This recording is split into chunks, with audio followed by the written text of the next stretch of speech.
brain was so badly damaged that it wasn't certain whether he would ever be able to walk or even talk again.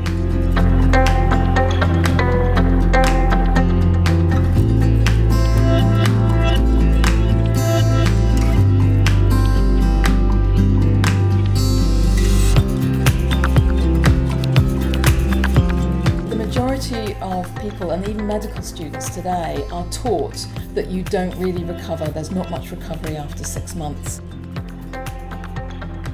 I felt Richard was maybe the exception to the rule.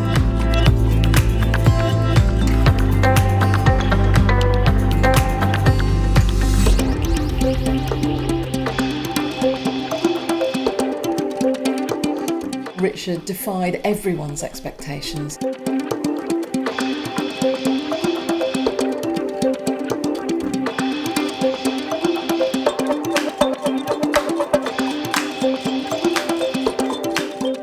Today, darling, how are you feeling today? It's very good at the moment. I mean, I can do things right now. I can talk to you, darling. I'd like to do things. Isn't it incredible? No, of course it is. It's wonderful, and I love it very much. I mean, look. When Richard had his stroke, no one could be sure what would happen. We were warned he could die, or he could suffer even further brain damage and be rendered in a vegetative state. There was a large clot sitting over the surface of the brain, compressing the brain. So it was clear that he could well be left with significant deficits in memory, in speech, in personality, and he may well have a quality of life that he may not have valued, or that his family may have felt on his behalf that he didn't value. After surgery, it looked as if he'd lost half his brain. It was very shocking what on earth was left and what would he be able to do. It was very difficult because you felt part of him had gone, and yet he was still there, and how could I grieve for my husband when he was still there? Would Richard ever be Richard again?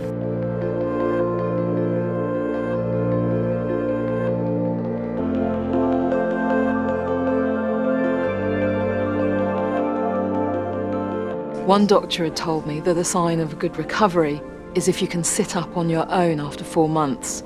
But this was 9 months later, and Richard still couldn't do it. He was still very, very disabled, and he was in a wheelchair, he was being hoisted, he had no movement in his right side, he couldn't walk. His his understanding of language was pretty non-existent, and his speech was also barely there, to be honest.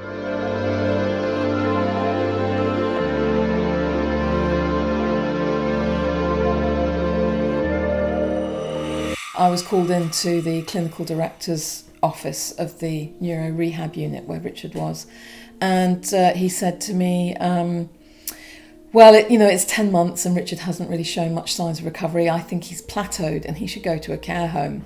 And it was at that moment that I thought, well, absolutely not, because I knew if he was sent to a care home, he would die.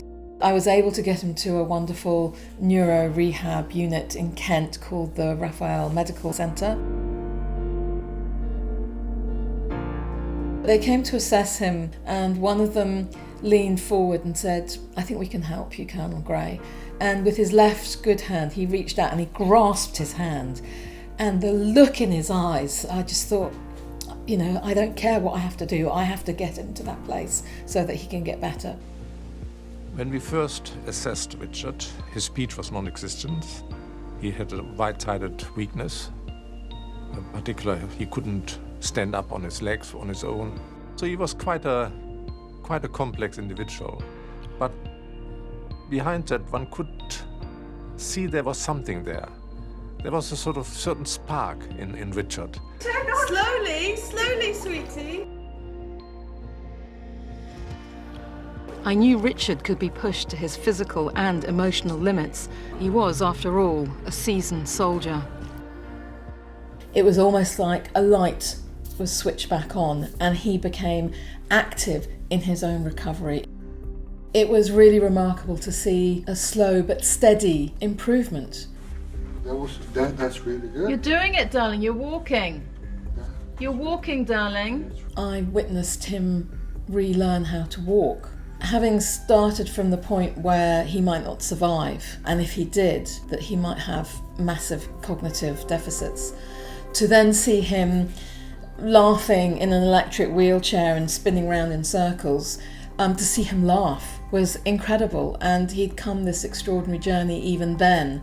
Richard came home almost exactly 2 years after his stroke, and just the physical action of walking across the threshold was extraordinary.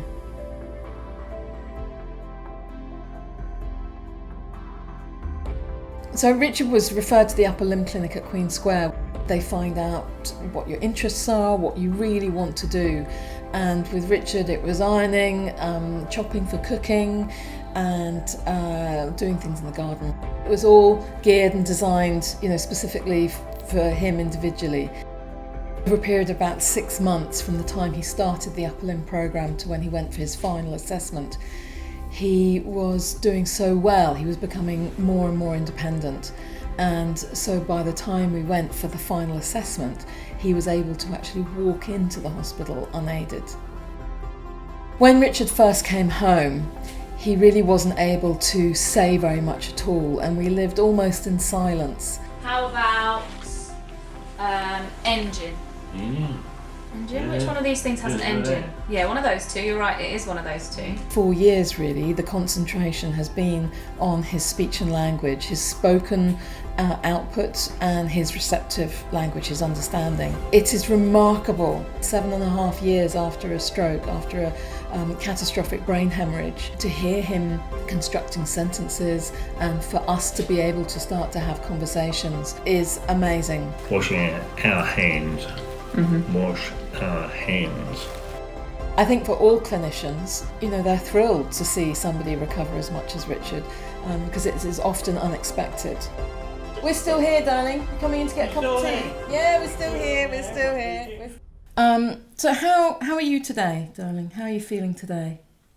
Well, it's very good at the moment. I mean, I can do things right now. I can talk to you, darling. I'd like to do things. Isn't it incredible? No, of course it is. It's wonderful, and I love it very much. I mean, you're amazing. You're great. Yes, you're great. And it was very, very good. For me, great. It's really lovely to Thank hear Richard speaking so fluently. Well, I'm trying to. Which is brilliant. What do you think? What gives you the strength of character to do that and not give up? Is it the army? Yeah. Is it? Oh, thank you, darling.